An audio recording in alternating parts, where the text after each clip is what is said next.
at its absolute finest out there today, but I've got some ugly weather showing up over the next few days. I'll break it down coming up.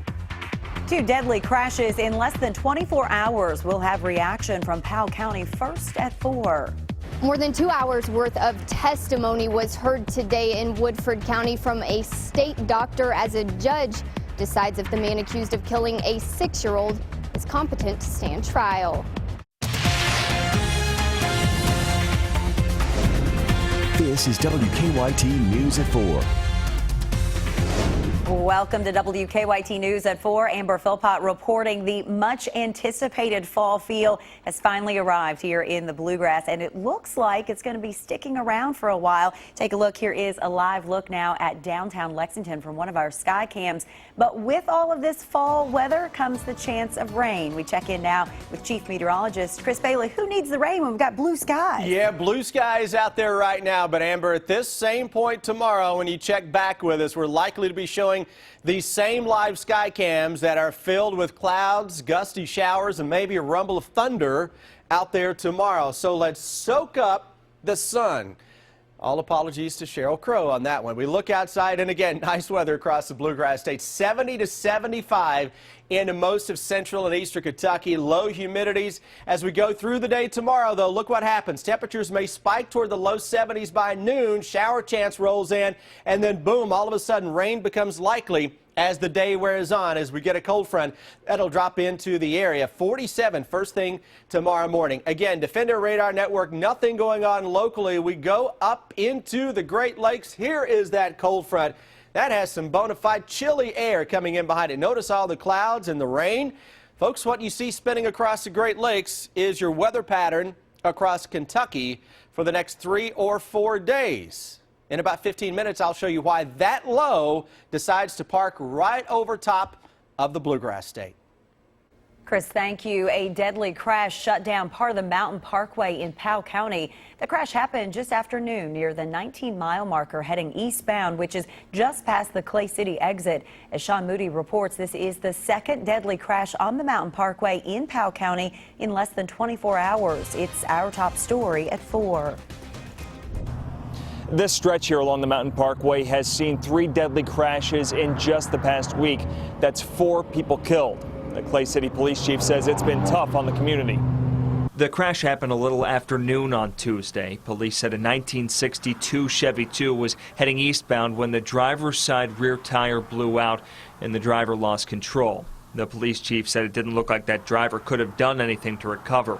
A woman from Powell County and a man from Wolfe County in that car were both killed. Now, since last week, there have been 3 separate deadly crashes along a few miles of this stretch of the Mountain Parkway that have killed 4 people. The chief said that's had an effect on people who live around here. It makes it tough when you have loved ones that travel this road. My wife travels this road every day to Lexington. Every day when she leaves the house until she gets back home, I'm a nervous wreck.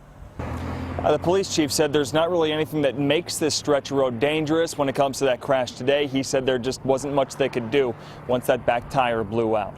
In Powell County, Sean Moody, WKYT. Police tell us the car that was involved was not equipped with seat belts. A man accused of stabbing a 6-year-old boy to death while he was sleeping in his bed appeared in court this morning. Police say Ronald Exantis murdered Logan Tipton in December. Today, an expert testified Exantis is competent for trial. WKYT's Hillary Thornton has the latest.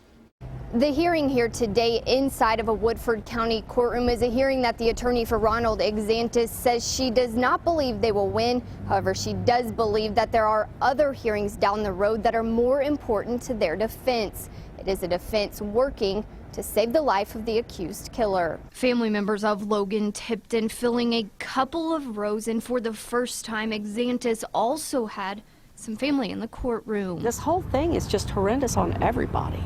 You know, I mean, the Tipton family, God bless all them. I can't imagine what they go through, on a daily basis. My client's family's going through the same thing. The son and the brother that they grew up with and knew all their lives, he died that night too. A couple hours of testimony from Dr. Amy Trivett explaining tests, observations, and treatments given to Exantis following his arrest, all to determine if the 32-year-old is mentally competent to stand trial. Dr. Trivet ultimately saying no neurological abnormalities were found, but doctors did note signs of psychosis. Also, she testified that while Exantis initially denied any substance use, traces of marijuana were found in his system shortly after the arrest. The expert witness going on to say while Exantis did show some impairment in the ability to think logically, she does believe he is competent to stand trial. He does have the capacity to appreciate the nature and consequences of the proceedings against him, and that he does have the ability to rationally participate in his own defense. The next court date scheduled for Exantis is November 2nd. That is the day after Logan Tipton would have turned 7 years old. In Woodford County, Hillary Thornton, WKYT. The judge is now reviewing today's testimony and plans to make a ruling before that November court date. We are working on a number of other stories for you on WKYT starting at 4:30. Sam Dick joins us now from the newsroom with a look at some of the news in progress. Hello, Sam. Good afternoon, Amber. A man is dead after a house fire in southern Kentucky. It all started about 6:30 this morning in Whitley County on Highway 26 in Woodbine between Corbin and Williamsburg. Firefighters say when they arrived, the home was already a total loss. The fire chief says it looks like the fire began in the living room. A man who lived in the home by himself was killed. The coroner has not released the victim's name. We'll have more from the scene ahead on WKYT News at 4:30. We are learning more about a robbery at a Madison County store. Berea police say the Dollar General on Prince Royal Drive was robbed yesterday night. They say a man handed the clerk a note demanding money and then showed that he had a gun. They say the man then drove off in a black pickup. And just a few hours ago, police released this picture of the suspect. Coming up at 6, you'll hear more about what police say the suspect did before the robbery. And Lexington police hope you can help them find this man. They say 25-year-old Jared Dunaway is a person of interest in several thefts in the Fairway neighborhood. Over the past month, there have been more than a dozen crimes in the Holiday Road area. Items stolen include TVs and lawn equipment. Now, sending anonymous tips to Lexington police, including photos and videos, is easy as 123. Start your message with LEXPD, send it to crimes or 274-637, and you could get a reward for your information. We'll have the latest in the case ahead on WKYT News coming up at 4:30. That's a look at some of the news in progress. Amber, back to you. Sam, thank you. Now some stories making headlines across the nation at 4. Monday night's debate was the most watched presidential debate in history.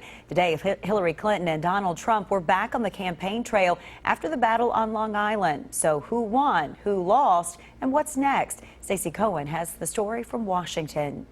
We had a great time last night. It was a fascinating period of time, and I think we did very well. The post-debate debate has begun, and both candidates are claiming victory. I'm excited about where we are in this country. He talks down America every chance he gets.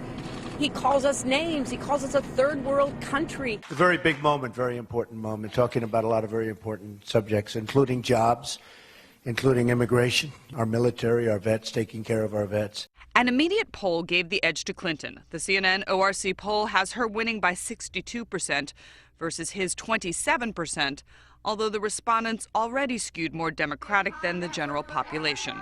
It will be several days before the impact on the campaign becomes evident. Speaker of the House Paul Ryan made it clear who he thinks won. I saw Donald Trump give a spirited voice to those of us who don't like the status quo. Trump has complained moderator Lester Holt threw tougher queries his way, and following questions about a sniffing sound, Trump blamed the microphone. My microphone was terrible. I wonder, was it set up that way on purpose? My microphone, in the room, they couldn't hear me. Anybody who complains about the microphone is not having a good night. Get ready for round 2 on October 9th. In Washington, I'm Stacey Cohen reporting. The vice presidential debate is a week from today. It will be moderated by CBS's own Elaine Quijano. Charlotte police arrested several protesters last night as hundreds took to the streets for the 7th consecutive day. The demonstrations come after the shooting death of an African-American man by an African-American police officer. The gun that police found at the scene was reportedly stolen. Police have arrested more than 70 people since protests began a week ago today. The accused gunman, who police say killed 5 people in a shopping mall north of Seattle, has been charged with 5 counts of first-degree murder. Investigators say 20-year-old Arkan Seaton opened fire in the makeup department of Macy's. Police say he confessed but have not said what motivated that shooting. Taiwan is bracing for its 3rd severe storm in just 14 days as Typhoon Meji makes landfall along the island's northeastern coast. That storm, which is expected to dump heavy rain over much of the island, brings with it winds of up to 115 miles per hour with gusts of 143 miles per hour. This is the 4th typhoon to hit Taiwan this year. Getting a closer look at just how much of a profit drug maker Mylan is making off of EpiPens. That's ahead in Money Watch. And Disney says they're working with an advisor on a potential Twitter bid. That's coming up. Keep up with the latest news on WKYT.com. Join the conversation on Twitter and become a part of the WKYT Facebook family.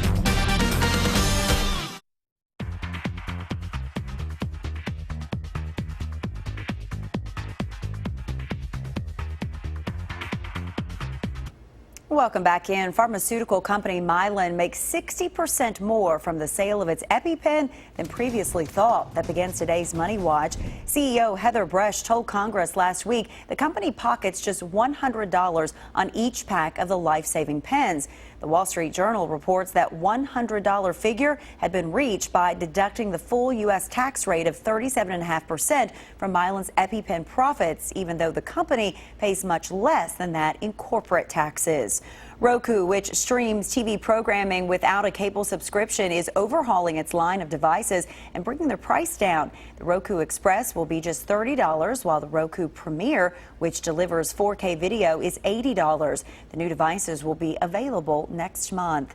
The Walt Disney Company is reportedly interested in buying Twitter. Bloomberg reports Disney is working with a financial advisor to make a possible bid.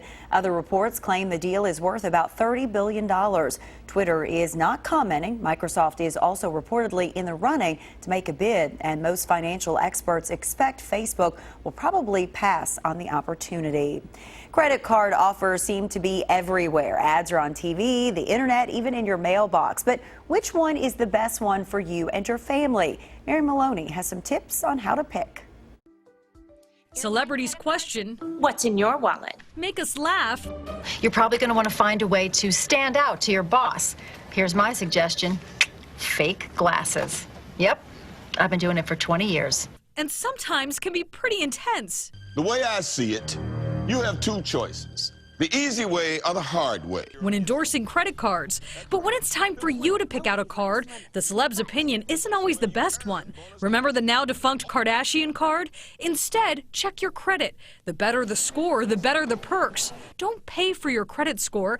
Every year you are entitled to a free copy of your credit report from one of the 3 major bureaus. It's the law. Determine what you need. NerdWallet identifies 3 types of cards. Ones that improve credit, save you money on interest, or earn rewards. Look at your spending habits and pick the type of card that's right for you. Then do your research. Find a card with a low annual percentage rate, or APR. Also, check to see if there are any annual fees. NerdWallet offers a card comparison tool, or search online to find the best offers for you. For Consumer Watch, I'm Mary Maloney. I'm Deanne Stevens, out and about at Shriners Hospital, where we are getting ready for Walk and Roll. We'll tell you more about it when we return here on WKYT. We've got a cold front rolling towards central and eastern Kentucky. Up next, I'll show you why this big spinning area of low pressure is going to be right on top of our heads, and we'll let you know what it brings next. Now, your hour-by-hour forecast with Chief Meteorologist Chris Bailey. You know, you look up perfect fall days in the weather book, you're going to see a picture of today showing up. 70, 75 degrees, sunshine, blue skies, low humidity. Now, when you go to that same weather book and look up an ugly fall day, that's coming up over the next few days. Let's get into what's going on. Concentrate on the positive right out of the gate. And that's a lot of blue skies across central and eastern Kentucky. Those 9 beautiful live sky cams stretching from Interstate 65 to the mountains of eastern Kentucky and everywhere in between, seeing similar conditions. Defender radar network, forget about it. Got nothing locally. Hard pressed to find a cloud in the sky. That will change, though, as we go into the day tomorrow. See this big area of low pressure, and it's cut off from the flow. It's going to slowly drop almost due south into the Ohio Valley, and it's going to park itself right on top of Kentucky as we get deeper into the week. And you're going to notice showers and thunderstorms that will be increasing. Tomorrow's one of those days to where you're going to wake up and the first half of the day for many of us should be okay. Then all of a sudden, second half of the day goes downhill quickly. Clouds will increase, showers, thunderstorms will flare up. That'll take us into tomorrow evening. And look at that quick drop from 70-ish to the low and mid 60s by around 4 or 5 o'clock into the afternoon. All of this from the pattern we were talking about last week, with a big cutoff low right on top of the Ohio Valley. What's a cutoff low? It means it's got nothing in terms of the jet stream to push it along. So it's just going to sit over top of us. It's going to spin. It's going to do its thing. It means some gusty showers, a rumble of thunder. Temperatures will border on the chilly side as we go toward most of this week. Hour by hour forecast goes from awesome to not so awesome, and it does so in a hurry. 11 this evening, 50s across most areas. Early tomorrow, sunshine for the majority of the area, upper 40s, low 50s, but watch how quickly a band of showers and thunderstorms develop across central Kentucky. Look at southeastern Kentucky. Sunshine, 70s, low and mid 60s with the rain settling in, and everybody drops as that cold front drops its way into the Ohio Valley. Watch the precipitation here. Notice how everything is kind of spinning. That is around that low pressure that's going to be right on top of our heads for Thursday and into the day on Friday as well. With temperatures by day hard pressed to get out of the low and mid 60s, there's a chance that if you have wall-to-wall rainfall either Thursday or Friday, that your temperature has a hard time getting much past 60 degrees. So low 60s Thursday into Friday, a shower or two around Saturday. First half of the day especially. Second half of the day looks a whole lot better. Much better into Sunday, and especially Monday and Tuesday. We hit the low 70s by early next week. Let's check on traffic. Live drive traffic. Here's Officer Don. Live look at Lexington rush hour traffic. Police are working a couple of collisions, including one at Versailles and Delmont. That's a non-injury, but one lane of outbound Versailles Road blocked there. Traffic's backing up just prior to the intersection. Now, drive times to Nicholasville holding our own 12 minutes, Georgetown 16, and Paris about 21. Now back to you in the studio.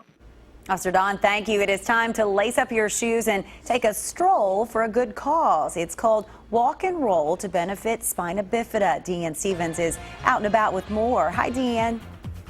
Hey, good afternoon, guys. We are here at Shriners Hospital on the campus, where on Saturday a walk and roll will be going on, all to benefit spina bifida. Aaron Gillespie is with us. And Aaron, you guys have done this for a few years now, right? Third year in Lexington. It's become an annual event? It is. It is. We are very excited for our third year. Tell us about walk and roll and what makes it different than most of your walks. Well, it is, this year is on October 1st, so it's to kick off Spina Bifida Awareness Month. So that's big for us. Kentucky does have double the national average. So here in Kentucky especially, the awareness and having the community come out and share this and celebrate with our families is so important. And you said it's like a big old fall festival. It is. We have carnival games. We're going to have inflatables. We're cooking out, and then they're going to walk. So it's going to be an all-day event. This is a great opportunity for folks who may not be familiar with spina bifida and why we are so affected here in Kentucky, for them to learn more about it. Oh, well, they can learn more at our sbak.org, but also spina bifida is a birth defect that happens within the first 28 days of gestation. So a lot of times it's before a mother even knows that she's pregnant. So taking folic acid can reduce those effects, but Kentucky has some of those risk factors. So it's kind of like a perfect storm here in Kentucky. But all right, well, come be a part of making a difference here at the Walk and Roll. Saturday, 9:30 registration. The walk takes off at 10:30. Now, can folks just show up? Do they need to go online to register? They can register on sbakwalk.org, which is very easy, but they can show up at 9:30 as well and register here. All right, come be a part of the fun here at Shriners Hospital. I'm Deanne Stevens, out and about. Back to you guys. Finally, there's a medical excuse to ride a roller coaster, what doctors say a thrilling ride could help with in better living. And Progresso is pledging to use cleaner ingredients in its soups. The details ahead. Tonight's Mega Millions jackpot is $25 million, and tomorrow night's Powerball jackpot is $60 million. It is time now for better living, health, education, and consumer news that impacts your life. Elderly patients who exercise regularly are less likely to have mobility problems. Yale researchers looked at the effects of physical activity on older adults. They found that seniors with an exercise routine, such as walking, not only recovered more quickly, but maintained independence better over time. Here's more health news for some older people. Doctors reviewing the effects of colonoscopies on older patients say the cancer prevention benefits may diminish after age 75. Researchers looked at more than 1 million Medicare participants at average risk and found screening somewhat effective up to age 74. And this is an interesting find. A new study suggests roller coaster rides might help pass that kidney stone. Michigan researchers say preliminary findings backed up anecdotal evidence that a ride on a moderate intensity coaster could help patients pass small kidney stones. Progresso says it's now making its chicken soups with 100% antibiotic and hormone-free chicken breast. It also removed artificial flavors and colors from 60% of its soups. Progresso says it's responding to customers who want more natural ingredients. Now, let's head over to Chris for another check of what has become an absolutely beautiful fall day. Yeah, speaking of natural, Mother Nature is showing off a little natural wonder out there for fall. Absolutely gorgeous. Blue skies, low humidity. Temperature 70 to 75 degrees, nothing to worry about. And I love that blue September sky that is showing off right now. Defender Radar Network, nothing across the Bluegrass State, but you know what? Things are going to go downhill quickly as we watch a big upper level low get ready to crash into the Bluegrass State. And straight ahead, we'll show you why that's going to make for some ugly days ahead of us. WKYT News at 4:30 starts right now.